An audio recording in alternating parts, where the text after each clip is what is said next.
Hi, this is Joey from Two Blokes from Blighty, and we're going to do something a little bit different before we get into the episode.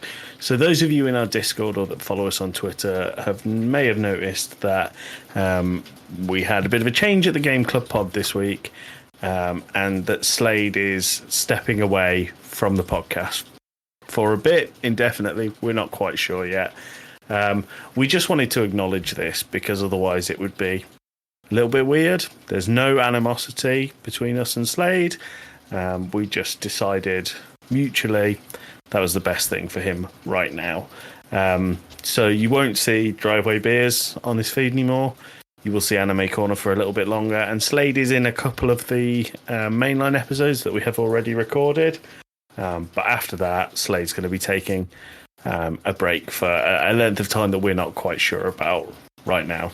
Like I said, no animosity towards Slade at all from us. We wish him all the best with any future podding he decides to do here or elsewhere in the indie podcast scene. Well said. Well said. Thanks, Tim. Let's get on with the episode.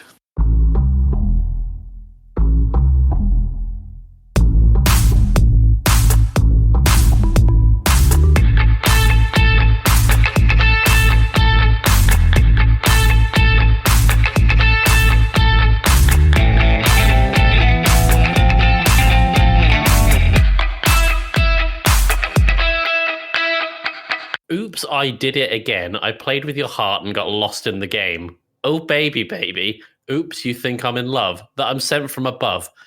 But I'm not that innocent. This is Tim from Two Blokes from Blighty. I'm getting over COVID, so you'll have to forgive me if I'm pause for a second to hack up some guts. Joey, how are you doing? I was fine until I heard that. I felt really dirty when you said I'm not that innocent. I'm not that innocent. I didn't like it.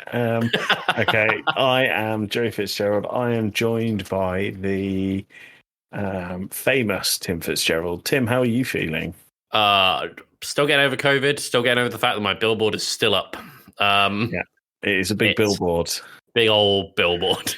I mean, you paid for it for a 10,000-year lease, so... Oh, I paid for it? Yeah. Well, that's news to me. I'll check your bank balance more often, Tim. That's all I'll say. Yeah, that sounds good. I should probably have notifications turned on for that sort of thing. Tim, we always start the podcast with the same thing.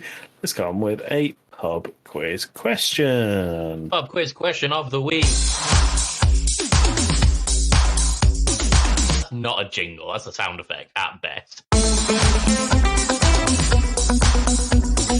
What we have there is a fucking jingle, Tim. Pub quiz question of the week. Joey, who was the Chelsea manager when they won the Champions League in 2012? 2012, Jose Mourinho? It was not Jose Mourinho. Let me think this through. So it wasn't Jose Mourinho. I'm going to give you one more guess, and if you don't get it, we'll go to the end. He's thinking. So I started 2010. Was Avram Grant. Oh, he got sacked at the end of the season. He's having a right old thing. After that, it was... Oh, he's thinking. I don't think I know it. Is it... it's not Ancelotti, is it? It's not Ancelotti. We'll come back to that one at the end of the episode. I feel shit for doing that. Are you doing football ones on purpose? I pick one football one for you, and then if you get that, I go for a general knowledge one. It's really going to bother me, Tim. All right, well, at the end of the episode. Was it one of... It was either Andre Villas-Boas or... I've not seen you struggle with a football question before. No, this is really bothering me because he went on to Villa. The guy I'm thinking of went on to manage Villa, and I can't remember his name. Well, let's come back to the end of the episode. No, Roberto Di Matteo. It is Roberto Di Matteo. Get in, yeah. He was our manager when we went to the Championship, and he was dreadful. Oh, all right then. Well, your second pub quiz question is: what is Alexander Fleming widely known for? Writing James Bond. Not writing James Bond. Who am I thinking of? You're thinking of Ian Fleming, who also shares a name with the director of Hollyoaks. All of them. Alexander Fleming. Yeah. Joey's In my looking. head, I've got him inventor of the light bulb, but I don't think that's right. No, that's Thomas Edison. Yeah, I know Alexander Fleming, but I can't put my finger on where. And our listeners are going to be shouting at their podcast provider. Yeah. They know, they all know, but I don't. They always know. All right. Well, let's come back to the end of the episode. So, Joey, hit me with some days of the week. Oh yeah, before we do that, what day does this go out? It comes out on a. Well, what's the date today? 22nd. Yeah, we're recording this quite close to when it comes out, aren't we? 20. Well, it can't be the 25th. I'm pretty sure that's Christmas. Tim, you're a few months ahead there, buddy. Oh. So All right, then it's Wednesday. Oh, it's Wednesday. Tim and Joey talking loud. Holidays that make them proud. Calendar check every week. Which day holds the peak? Valentine's is on a visit. Christmas Eve sometimes hits it. New Year's Eve can be found smiling on a Wednesday round. It is Wednesday, my dudes. Time to shake the mood. Celebrate whatever's there. Make the middle week a fair. I love that jingle. It's really good. I was talking to the lovely Dan from Casting Views, and we'll get on to Casting Views in a little bit. I was talking to the lovely Dan about it, and I found myself just wandering around the house going, "It is Wednesday, my dudes." It's a good jingle. It's a really fun jingle. Tim, we've got loads of days. Yeah, you said there was like 10 or something this There's week. 10. There's a few good ones in here, but with 10 national days, you would hope that there was at least a few good ones. Mm-hmm. We're starting off with National Women's Health and Fitness Day. Very important. Moving on to National One Hit Wonder Day. Also, well, I'm not going to say also important, but sure. Good one, I think. We'll come on to. I'm going to ask you what your favourite. Actually, Tim, I'll ask you now. What's your favourite One Hit Wonder? So, are we talking from a band? Musician, yeah. It's got to be Gautier, like somebody you used to know. That is exactly who I was thinking of as well. Because he just fucking came in, dropped this track, and left. And yeah, have you ever heard the Michael Payne remix? Yes, I think I have. It's very good. Very, very good. If it's the one I'm thinking of, I think I have. Tim, then it's Math Storytelling Day. No. Okay. National Comic Book Day. Oh, that's one for Josh. Here's one for Josh. Okay, what else we got? National Tune-Up Day.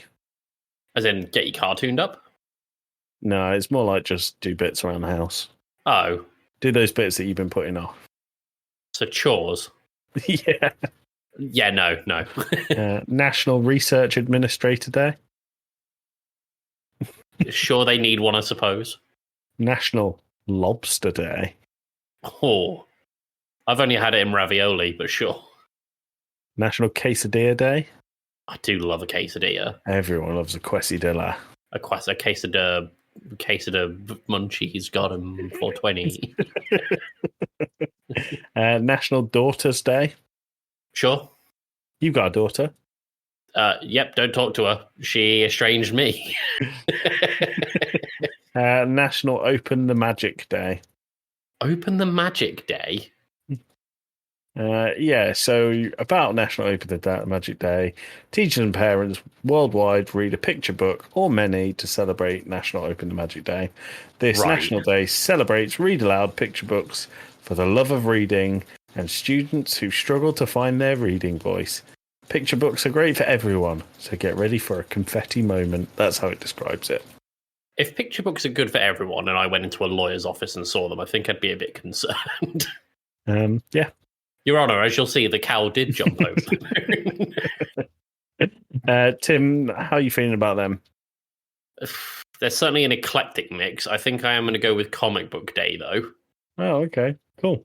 And I would like everyone who reads comic books to post about their favourite comic book in the Discord. There we go. Or if you happen to know a weird comic book, send it over and I'll probably read it because I like weird media. It always has to be the weird thing with you, doesn't it? I like the weird. It's cool. Mm, Different. It's like what was that Batman villain who was a cocaine fueled superhero? I don't know. Oh, he was amazing. Sounds like I think he was called Deadpool, to be honest. Snowfire. Wow. Okay, well, enjoy National Comic Book Day, people. Let us know what you're reading. Let us know what your favourite comic is. Yeah, that sounds fun. Tim, I'm going to move us very, very quickly on to another section. What we got?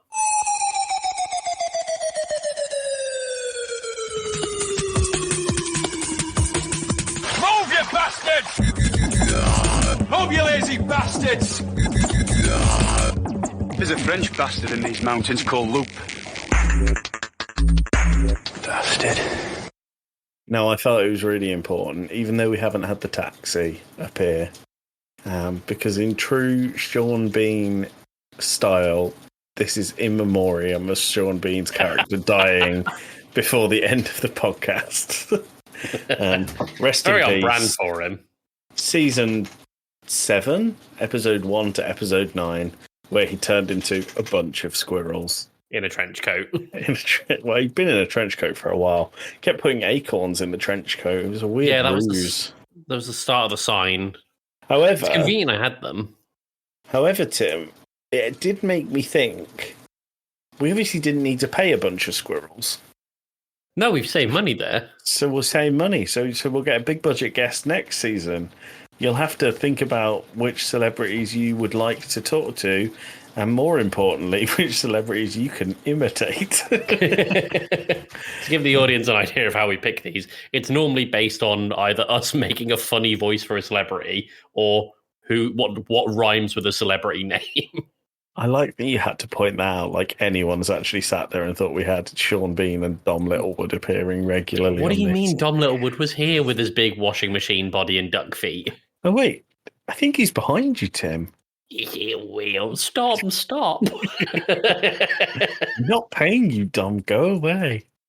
Dom, was Sean Bean real or fake? He was real. He was okay. Thanks, Dom. Thanks, Dom. I don't See you have later. your jingle on here, so No, you're just going to get a very unceremonious shoe out the door. we've just unplugged the washing machine. Tim, let's move on to another section really quickly.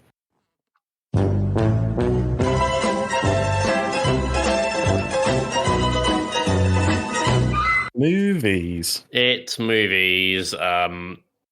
We watched Lucy. Yes, we did. Are you glad we watched Lucy? I thought this was really dumb and not in the fun way I normally like. Tim, you have 18 seconds to describe the plot. Okay, Scarlett Johansson gets roped into a drug mule thing by some weird happenstance, and she's filled with the drug that's a compound chemical of the thing that women produce when they're pregnant so the baby can grow, and because there's so much of it, she gets superpowers. 18 seconds. Well done. Thank you. It's really dumb. Like it unlocks her brain so that she can use 100% of her brain. It ironically, I was talking to some friends about this at work. It feels like the film Limitless if it turned its brain off. So they have this whole thing where it's like women when they're pregnant produce a chemical called CPH4, and we've managed to condense it into a pill, and we're putting a bag of it in Scarlett Johansson's stomach, and then she tries to get it removed, and it ends up like piercing the bag and it ends up in her bloodstream. Mm-hmm. And so this whole film is like framed around her unlocking more and more and more of her brain, because there's this constant theme of Morgan Freeman being like, if humans only use 10% of our brain, and if we could unlock more, it would be a miracle. And no one in this movie thought to ask, what happens to a human if you remove 90% of its brain? It would die. So I think we probably use more than 10% of our brain, Morgan Freeman. Yeah. Yeah.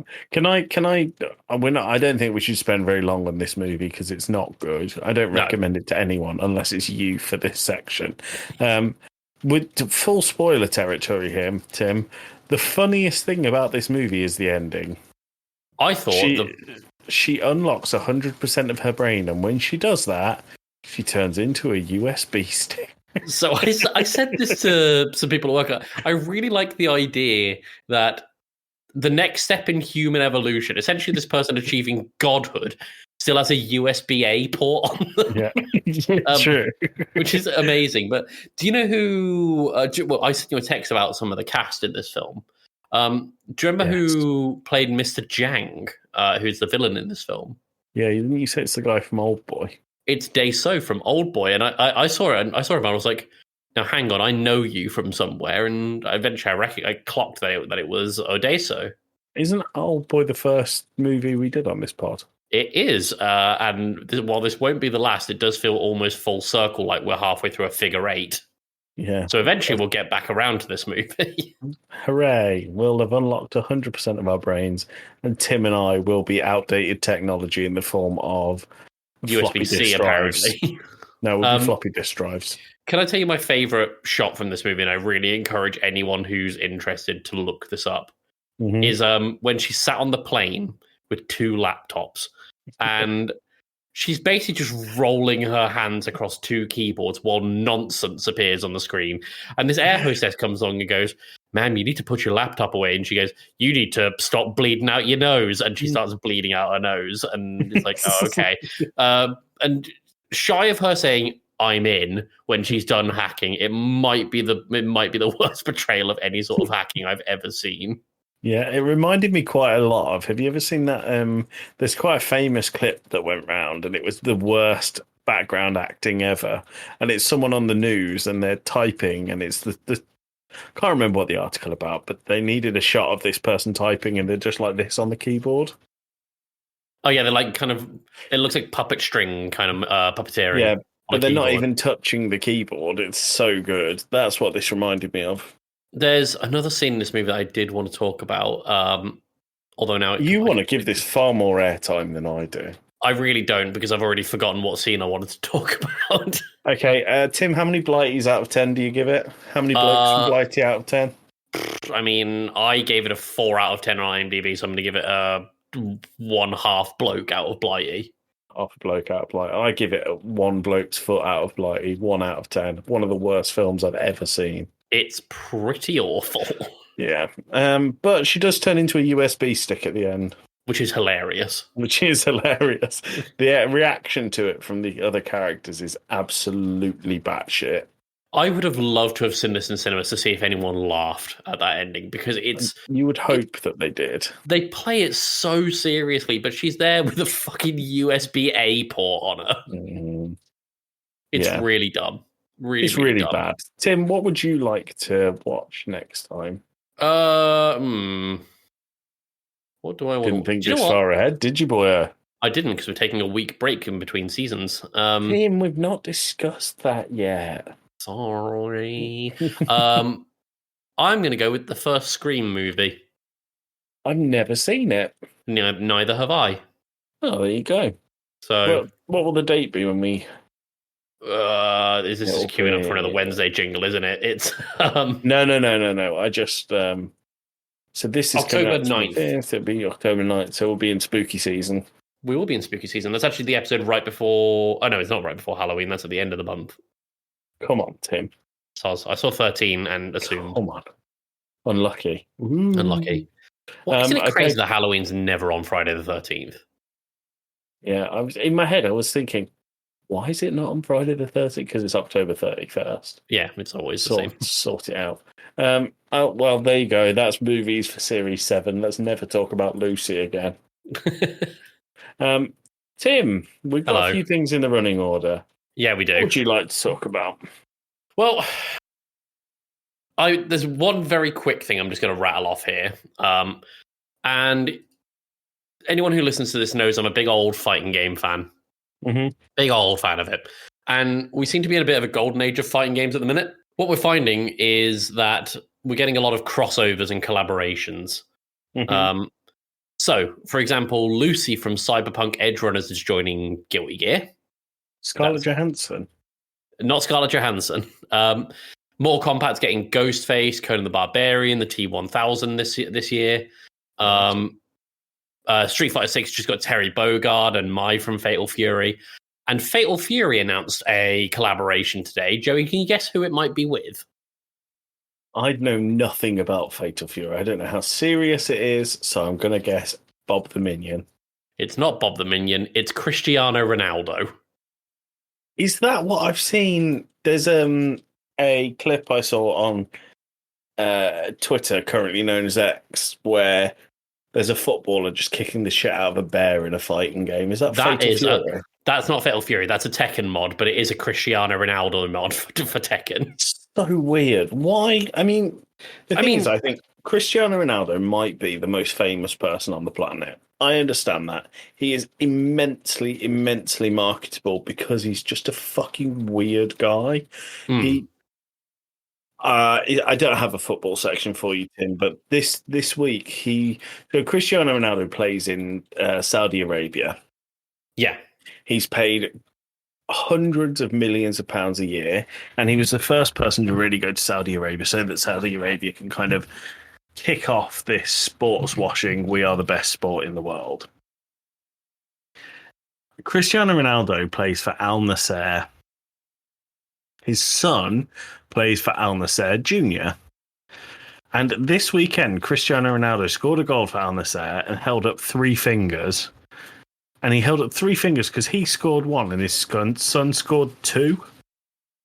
Right. He has robbed a hat-trick claimed a hat-trick from his son's goals in a different game. It's amazing. He's a weird, weird guy. So, a lot of people are really popping off, particularly in Southern America, because Cristiano Ronaldo is... Where's he from? Portugal. He's Portuguese. So, obviously, football or soccer is still very, very popular over in South America. But do you know what the number one fighting game series in South America is? Fatal Fury. Okay. So, they want Neymar. Yeah, they wanted Neymar, but they got Cristiano Ronaldo. What people are finding is that a lot of Southern American fighting game players and football enjoyers are just having the best time because SNK seem to have recognized their market at last, which is nice, but it's just a really, really strange collaboration. It is a strange collab. I look forward to the inevitable memes of Cristiano Ronaldo getting his head kicked in. Well, this is what a lot of people are saying. It's people on Twitter have been like, I don't watch football, so I can't wait to kick the shit out of a footballer in training mode for hours on end. Fair enough. Yeah. Well, that was fun. That was fun. Tim, we stay on games. Switch 2. Schematics, factory prototypes got leaked. It looks like a bigger Switch. Looks like the Switch. It looks like the Switch, but it does appear to have some pretty significant upgrades. So first and foremost, a nice quality of life one. It appears to have a USB-C port on top as well as on the bottom, meaning that you're not forced to have the cable come out the bottom. No? I just don't care. No? Well, one of the things that's really, or two things that are interesting to me, instead of having, you know how the Switch controllers operate on like a rail system, how you have to like put them in and out of the system vertically. Mm-hmm. These appear to operate on magnets, so you just pull them away, which is a cool idea. But the other thing that's caught my eye is the specs of the thing. Okay. And if these factory prototypes are accurate, we're looking at something that's got, in handheld mode, the performance of a PS4, and in docked mode, the performance of a PS4 Pro. How does that compare to a Steam Deck? Better than a Steam Deck. Okay. It is pretty damn good. I think that is like great. Fair play. If you want to do that, then fab. The issue I have is that the games for the Nintendo Switch are not that good. See, I'm the wrong market for the Switch. And sure. I found the Switch 1, as we're affectionately calling it now, I found it uncomfortable and cumbersome to use handheld, to the point where I bought a big, chunky external thing. Look, see. Oh, yeah, you got one of the frame cases. Yeah, and it makes it a little bit better. But this is not a comfortable. It's wider than my fucking head. It's not a comfortable stance to hold a games console. Well, you'll be pleased to know that this Switch, based on the factory prototypes we've seen, appears to be bigger. It's worse. It's worse than I. So my thing. Okay, I'm getting. This is not great for a visual medium because you can't see us. Audio medium is what I meant there. The Switch can be played like this. Okay, so it's horizontal. Yep. That's how most games are played because screen is widescreen. Yep. The only thing I think they could do on a Switch to make it interesting to me for the Switch 2 is make it played horizontally, but you can pop the Joy-Cons off and play it vertically. And it splits down the middle, and you have a DS emulator. That could be fun. There are people who have made 3D printed grips to allow for vertical play for that exact reason. But until it happens from Nintendo, I am not interested at all. Sure, that's a super valid thing. Yeah. But I just thought it was interesting, especially the power of the thing.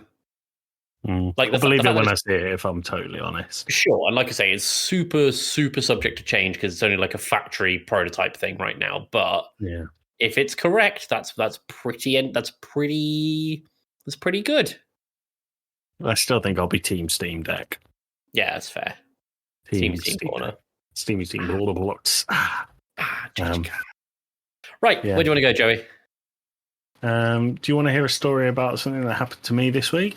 Yes. Is this your totally normal dog walk that you've teased? I've teased. So, yes. Thursday morning. So, every morning, 3 times a day, Pepsi gets walked. Once in the morning, once in lunchtime, once in the evening. For those who don't know, Pepsi is my dog. I will happily post a picture of her on the Discord so you can all visualize this. Thursday morning, before I started work, I thought I'll take Pepsi out. She'll be sorted. I can start work, not worry about it till lunchtime. And I was walking, not a usual route. We went somewhere different today because I decided I'd let her go. Pull me wherever she wants to go, and I'll just walk her for a bit. She took me to the top of our road, round a corner, round another corner, and I saw something there, Tim, that I've never seen in my 33 years on this planet. All right. Something that I had heard of, but never seen in person. Gruffalo. What do you think that was? Oh, it's going to be like some sort of snake or something, isn't it? It wasn't a snake. I'm going to send you a picture. All right. Now, don't zoom in at all, but tell me what you see. Well, I see 2 police cars and a big old police van. Okay, zoom in on the front of the van. Bomb disposal. I saw a bomb disposal robot in use. 2 streets away from my house. There was a bomb by your house? Yeah. So outside of that, it was out the front of a primary school. Jesus Christ. So I looked it up afterwards, and a man that was in a house that I think we looked at before we bought this one, who was arrested, 38-year-old man who was arrested for owning many, many explosive devices 2 streets away from my house. That's wild. Mm. Damn, but I've never seen a bomb disposal robot in person. I hope I never will again. Does it run on Windows XP or Windows 7? Or it was 98. Or was it? Oh, we're going to die. Yeah, well, there's that, but also you control it with a Mad Catz controller. Does it immediately combust in the ocean? Yeah, it does. I'm glad you got that reference. Did you see the remnants of the submarine have been found? I did, yeah. Did you see the ratchet strap is still completely attached? I don't know what that is. So you know it's a strap they had around the whole submarine as a part of the hoisting mechanism to lift it in and out of the water. Right. It's a ratchet strap. Do you remember the ones you used to use when you load up a car? It's still completely it's the bog standard one. Yeah, bog standard one, but it's completely attached and in perfect working order. Well, sounds like an advert. That was my ratchet strap and I owned the company, I'd be using that as an advert. They kill billionaires.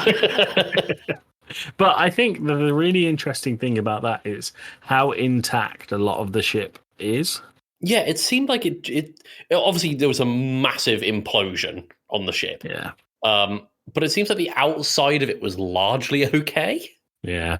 The pressure just meant that everything inside got sort of vaporized within seconds. Yeah. I mean, we laugh and joke, but obviously it's a bit of a horrible thing that happened. But I wouldn't wish it on anyone.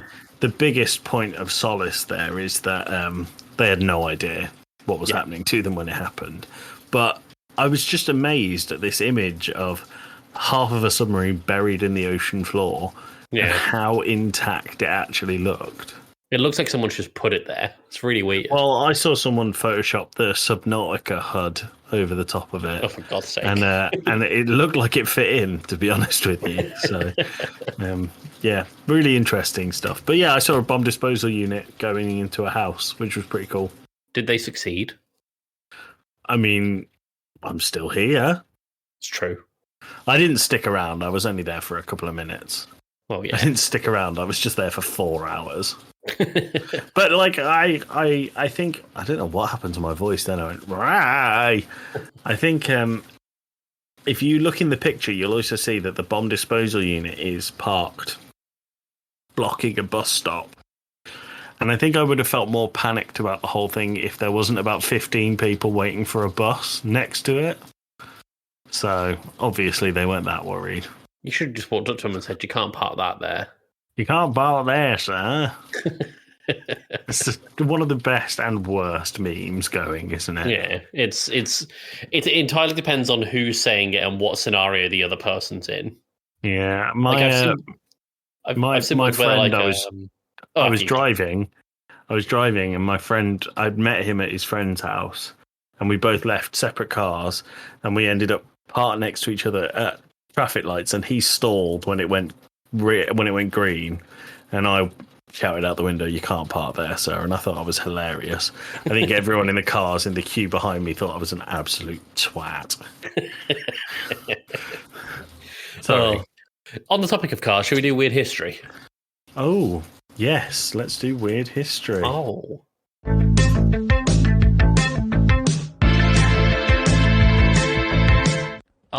History. Joey, who's the most famous stuntman in the world? Evel Knievel. Damn right. Did you know he had a rival? Knievel Evil. It wasn't Knievel Evil. It was a man called Ken Carter. We're going to be talking about their kind of history together. So I thought I'd give a bit of backstory for Evel Knievel. Evel Knievel's website says that he first chose the nickname of Evel Knievel after spending the night in jail in 1956. After being arrested for reckless driving, where he shared a cell with a man called William Knoful, who the police named Awful Knoful. So this led to him being called Evel Knievel. Awful Knoful? Yeah. Surely Woeful Knoful would have been better. That's way better. Where were you in the 1950s? I was not even born, Tim.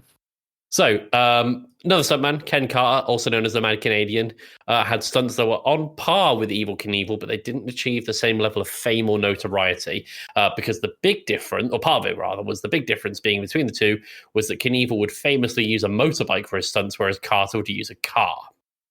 Now, that sounds like a pussy to me. I'm sure you know this about being a stuntman, but you can't really stay on one performance like a comedian. Like you can't, like, you know how a comedian or a band will do like a set on tour. You can't really do that with a stuntman job. You kind of have to keep continuously stepping things up. And throughout the 60s and 70s, Carter's jumps were mostly over rows of buses or cars. Buses and cars, rather, I should say. And his record, which, to be fair, was 31 car jump, which is quite a lot. And it was a lot more. Can I just say, if that was Monster Truck Mayhem, I would not have expected anyone to ask for their money back. No, that would have been mind-blowing. And it was a lot more than Evel Knievel's 13 car jump at the time. Okay. However, what Evel did, which was a lot more clever of him in terms of marketing was he made his jumps in a lot more public places. Like he went and jumped the Caesar's Palace fountain in Las Vegas. Yeah. Huge public landmark, and as a result, got a lot more public notoriety. Evel eventually wanted to jump the Grand Canyon in 1974, but this was very quickly shut down by the US government. Well, that's why they did it on The Simpsons, isn't it? I think it's a reference. It is a reference to it. So he ended up moving the jump to a place called Snake River Canyon in Idaho, where he used a rocket-powered motorbike called the Skycycle X2. And although he wasn't successful in the jump, just the fact that he jumped a canyon on a rocket bike led to a lot more public growth. Interestingly, a lot of the dangerous jumps he did, because he had Evel had about a 20% success rate on his jumps, which is not great. If you went to a mechanic and they fixed your car for 1 out of 5 times, you wouldn't stop going to that mechanic. But it's like you could say, "Oh, I successfully jumped over the Grand Canyon 1 out of 5 times." It would be like, I might watch to see a man fall in the Grand Canyon, but I wouldn't watch expecting success. That's it. But as a result, Evel found himself a lot of the time being unable to get insurance for himself or his motorbike that he used. So he would often front a lot of these costs himself for injury and repairs. Now, in 75, he jumped over 13 double-decker buses in Wembley Stadium, but he crashed as a part of that, 80% failure rate. Yeah. And despite this and other failed jumps, he continued to build his public kind of image until 1977, until he had a stunt fail so badly that as he left the stadium, he grabbed a microphone and said, "I'm retiring." I mean, yeah. Now, to jump back in time a bit, Carter had observed the attempt at the Snake Canyon River jump, and in 1976 he planned to jump the St. Lawrence River, which is a river that separates the border between the US and Canada. Nice. Now, he did this with the assistance of his team and his friend Ken Powers, who was a part of his pit crew, and he planned to use a rocket-powered car for this. Okay. So it's pretty much a one-to-one thing. And this car was going to make a mile-long jump off a ramp that was 8.5 stories tall at the tip, right? Okay. Okay. Absolutely massive. And this event was going to be called the Super Jump. And a lot of the marketing revolved around a Canadian flying into America without a passport, which is problematic, but here we are. Here we are. Now, the Super Jump was subject to a bunch of delays. I wonder why. In 76, Carter... this is spring 76. Carter initially aimed for the jump to be kind of around the spring. However, due to various issues, mostly to do with funding and sponsorship, this caused the first delay. Carter wanted the jump to be in front of an audience, but the TV networks who had agreed to film it did not want an audience there in person in case A, he died, and B, they essentially had broadcasting rights to a world record jump.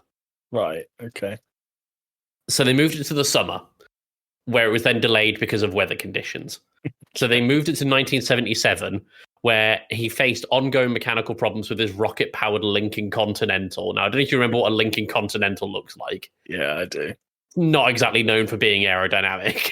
And this led to continued delays with the jump, including 2 separate incidents where the engine blew up, the rocket-powered engine. Okay, cool. The team was fired. Sorry, all this time, is there just an 8.5 story ramp sat there waiting for someone to jump over the river?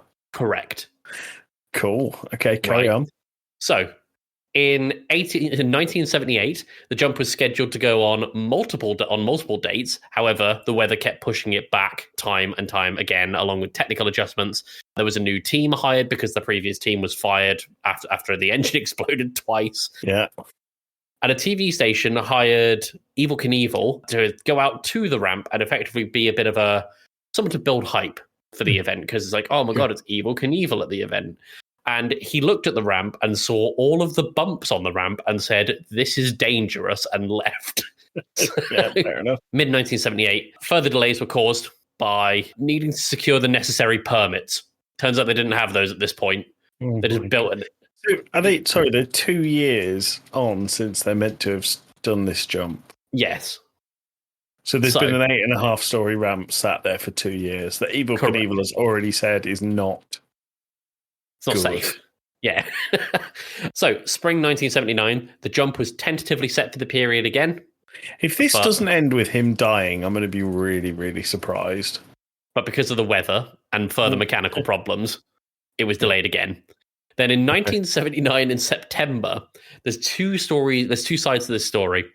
After years of preparation, Carter's accounts of the events was that he stepped back from the jump following safety concerns that he had with the car and the ramp and the weather and what have you. Keep in mind, he is a stuntman. No, but safety concerns with an 8.5-story sized ramp in a Lincoln Continental hooked up with a rocket engine over a mile-long river. Yes. How could you have concerns?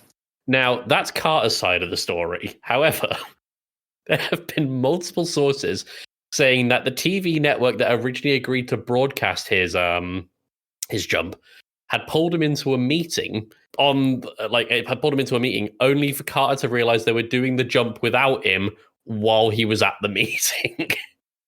What? Yeah. Do you know who was doing the jump? Ken fucking Powers. What? Remember the guy from the pit crew? Yeah. That's like a WWE double cross. I love it. It is. Now I'm going to share my screen here. I've got some footage of this. You might want to have the audio on for this as well. Yeah, I've got the audio.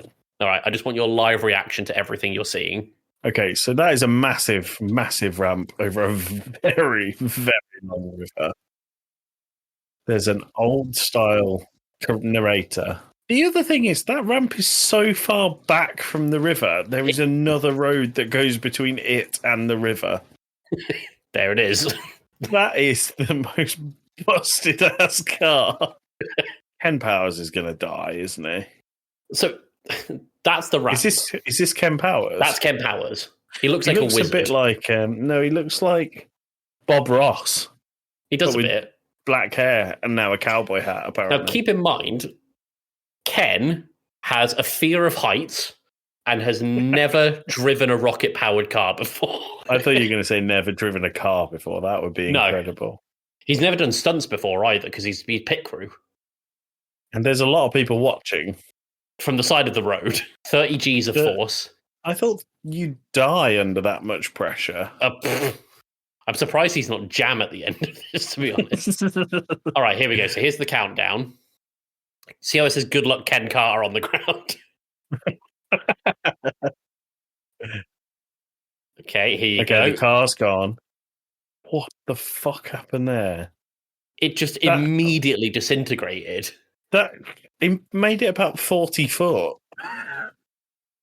That car was not built to be aerodynamic in the slightest. Well, no, it's a Lincoln Continental. It's basically just a big square. He lived. He had injuries, but he lived. I mean, yeah, he doesn't look comfortable, does he? No, he had to be airlifted out. The people that got him out of the car, yeah, they very much look like they walked into the river to go and get him. It looks like they did. Yes, you're right. He didn't make it out far enough to be past waist height. And they thought he was going to go for a mile. As a part of the planned process, right, the planned speed for the car was 200 miles an hour. Okay. Right? About 321 kilometers. And this speed was necessary for clearing the river and allowing for a safer landing. Okay. Safe as it can be. During tests, the word safer is doing a lot of heavy lifting there. During tests, the vehicle, and I'm using the quotes here that I've got the article from, reportedly reached speeds of 180 miles an hour. So it looks like it was going to come up short.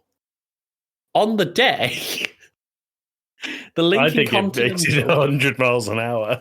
The Lincoln Continental reached speeds of 130 miles an hour. Oh, so nearly half the speed that it was required to even get close to the jump. But like we said, he made it about 40 foot. And that's not even into the water. The people that waded out into the water to go and get him. Like they were maybe ankle deep in the water. And that's the story of the super jump with like 3 stuntmen. My only question is, do we know what happened to Woeful Knoful? We don't know what happened to Awful Knoful. Woeful Knoful. Woeful Knoful. Waffle Knoful. Waffle Knoful. Very good. Yeah, well, I enjoyed that, Tim. Thank you. That's good. Well, if anyone has any weird history stories, because there's quite a lot of research that goes into these, please let me know. I love weird history. I love the weird side of what we've done as a species. We live in a society. We really do live in a society.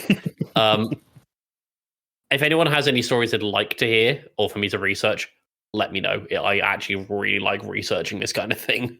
Yeah, that sounds good. Okay, Tim, let's jump into jokes. Yes.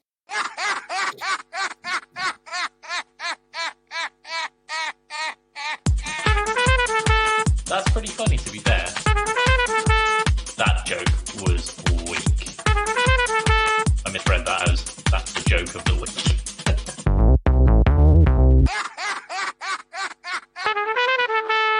So this is our joke of the week section, where Tim and I tell each other jokes, and the point is to make the other person laugh. Our job is to not laugh at the joke, and when one of us cracks, that joke is labelled the joke of the week. Tim, I have 10 jokes. I have 11, but one of them I'm really not proud of. Okay, I'll let you start then. All right. I'm going to get some of the more tame ones out the way first. There's a family of biggers. There is mom bigger, daddy bigger, and baby bigger. Who's the biggest? Don't know. The baby. He was a little bigger. We've done 7 seasons of this, Tim, and that might be the worst joke you've ever told. I did say I'd start off with the tame ones. Is that the one that you're not proud of? No. Do you want one that I'm not proud of?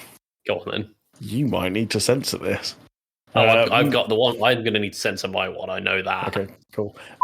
Brilliant. Great. What do a penis and a Rubik's Cube have in common? They're square and twisty. The more you play with them, the harder it gets. Fair enough. Yeah, it's a connection. My friend moved to North Korea and I asked how it was there. He said, can't complain. Also good. Horrible situation they have out there. Why do the French only put one... Horrible situation they have out there, got me. Sorry, carry on. Why do the French only put one egg in their omelette? Go on. Because one egg is un œuf. That nearly got you. That nearly broke me. That was really good. Un œuf. I expected to think that this was stupid when you started, but I really like that one. That one was really good. A lady walks into a bar and asked the bartender for a double entendre, so he gave it to her. Yep, makes sense. Did you hear about the one-eyed circumciser? No. He got the sack. Yeah. Unfortunate for everyone involved. Tim, I used to be into bestiality and necrophilia until I realised it was just beating a dead horse. That's very good. That's really, really good. I was made to walk the plank as a kid. We couldn't afford a dog. Oh. We didn't have a dog for a very long time, so that one really hit home. Hit home. Tim, people tell me I'm condescending. Oh, wait, hold on. That means I talk down to people. Thanks for elaborating. Appreciate it. No problem. Why don't boxers have sex the night before a fight? There is actually a scientific reason for this. They just don't like each other. That's a funnier reason than the scientific reason. Very good. I have an inferiority complex, but it's not a very good one. Good. Good. How does The Rock pee? I don't know. How does The Rock pee? He Dwayne's as Johnson. That made me think of Dom Littlewood saying it. Dwayne's Johnson. Very good. Very good. Tim, the musician, woke up and chose violins. That's good. That's really good. Big fan of that. What does a robot do after sex? I don't know. He nuts and bolts. Very good. Bash and dash. Yeah. Hump and dump. Screw and screw. Screw and screw. Yeah.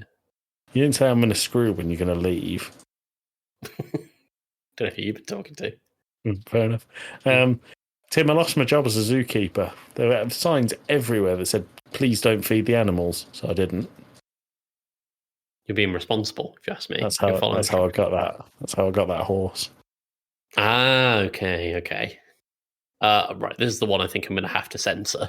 If this wins, though, you're going to have to just beep it again. I know. It's not even that funny, but you are going to have to bleep it. No. No. I went to my meeting yesterday for the premature ejaculators group. Turns out it's tomorrow. That's really good.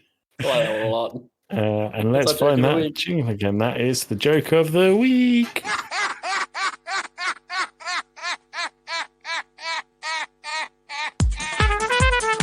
That's pretty funny, to be fair. That joke was weak. I misread that as that's the joke of the week.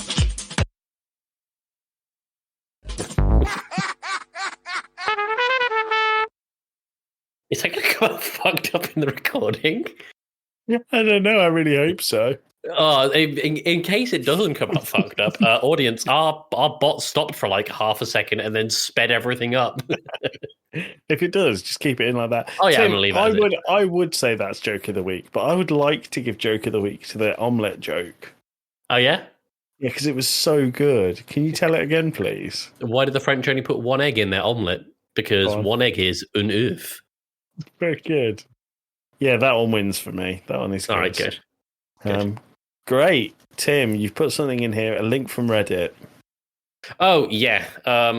So, you know, we get tribute acts for bands. Yeah. Like, there's, you know, there's a pretty famous Metallica one called, it's a Led Zeppelin one in Birmingham called Les Zeppelin. It's all lesbians playing Led Zeppelin music. Yeah. There seems to be a bit of a trend that's happening in different parts of the UK where we're getting tribute acts for comedians. I just don't understand that. Because comedians' craft is made up of the delivery and timing of their jokes, and they're naturally funny people. So how can someone doing an impression of Peter Kay deliver a Peter Kay performance? So have you opened up the link that I've sent you? I have, yeah. What in the fresh hell is this? It's the headline. Yeah, so it's a poster for this impressionist, I guess, called Simon Mark, doing a performance as Peter Kay, supported by another stand-up comedian. And I found myself looking this guy up to see what his Peter Kay tribute act is. Okay. Because it makes sense with bands to have tribute acts. Does he go on stage and go, hold on, garlic bread? Not quite. He's basically doing the exact same bit as Peter Kay, word for word, mannerism and all. So that doesn't work because Peter Kay bounces off his audience. Correct, he does, and this guy doesn't.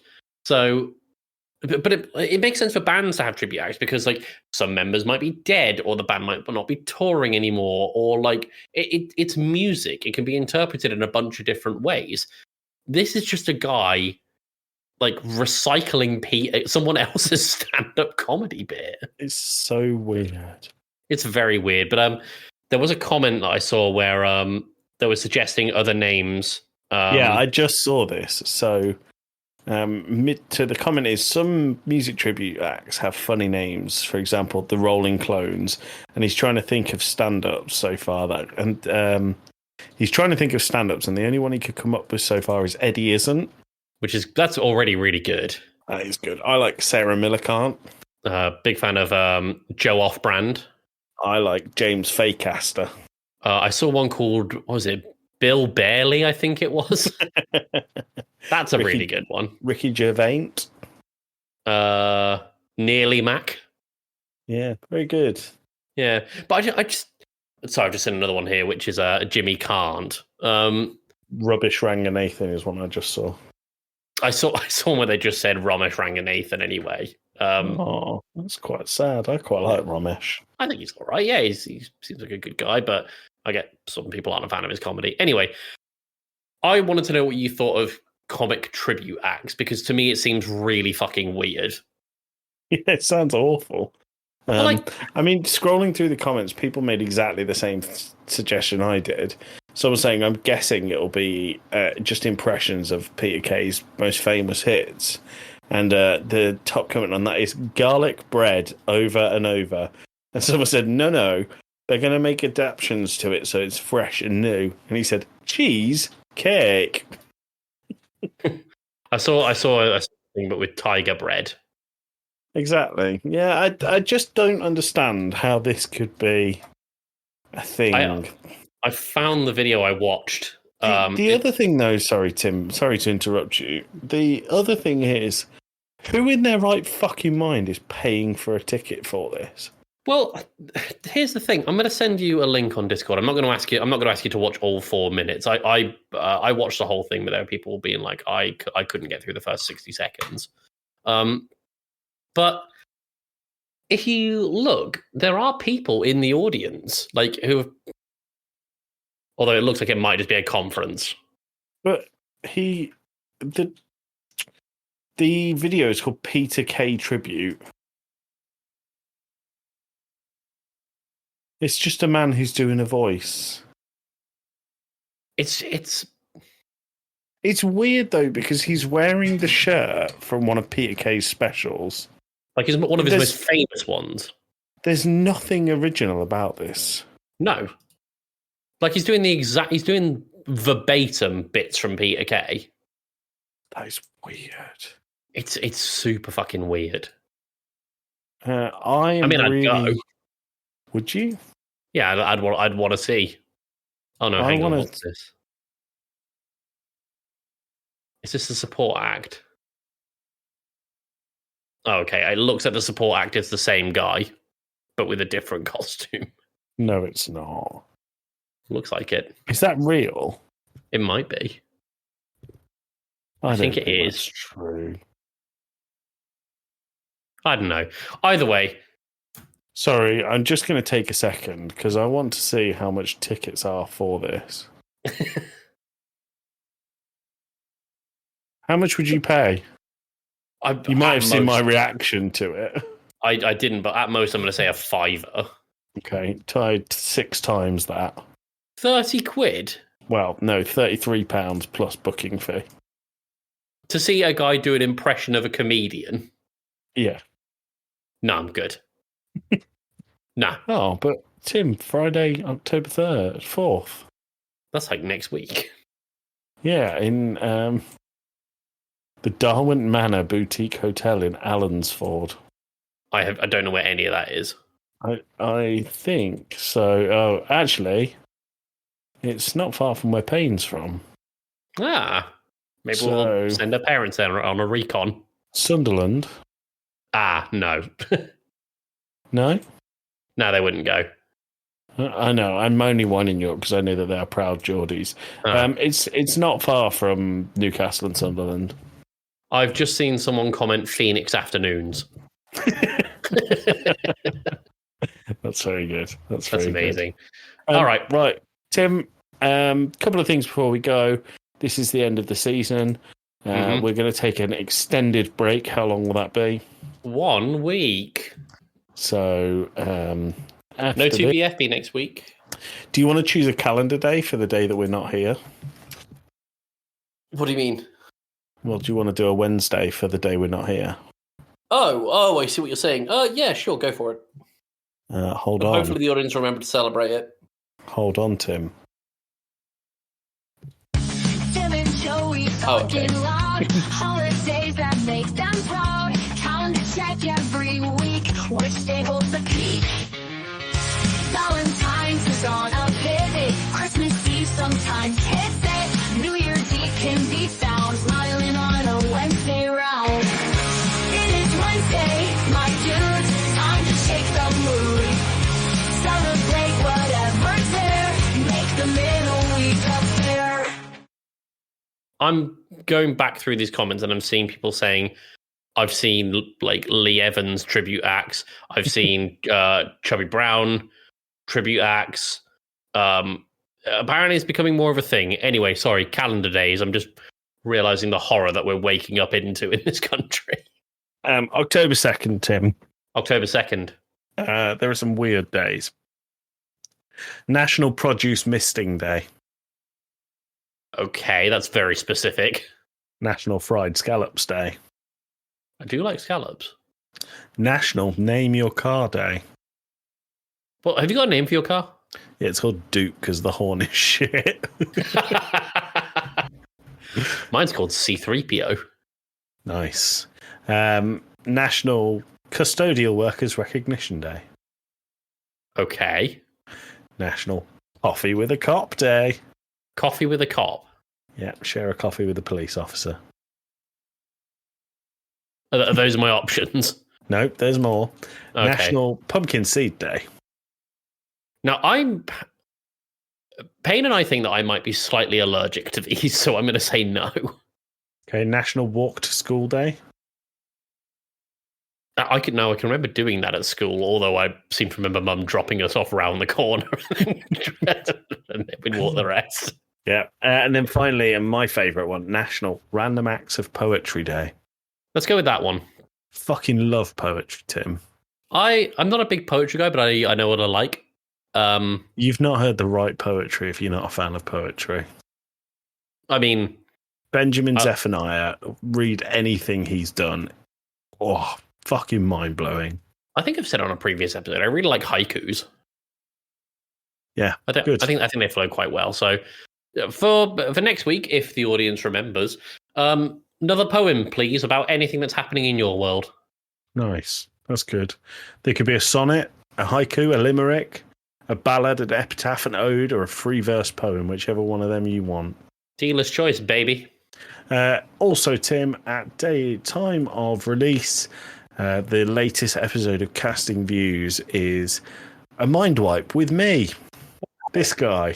So if you haven't had enough of me this week, check out the lovely Dan's lovely Casting Views with his mediocre and not so lovely guest, Joey.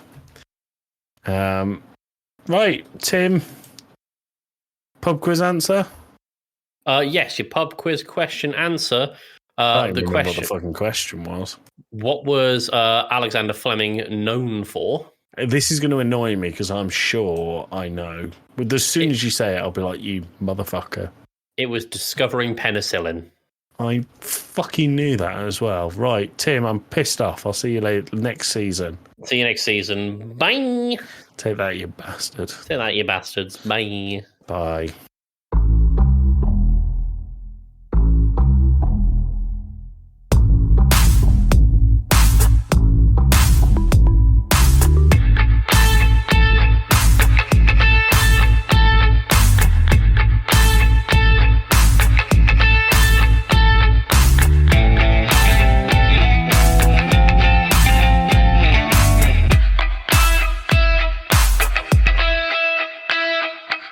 Oh, You have to end it, don't forget. Yeah.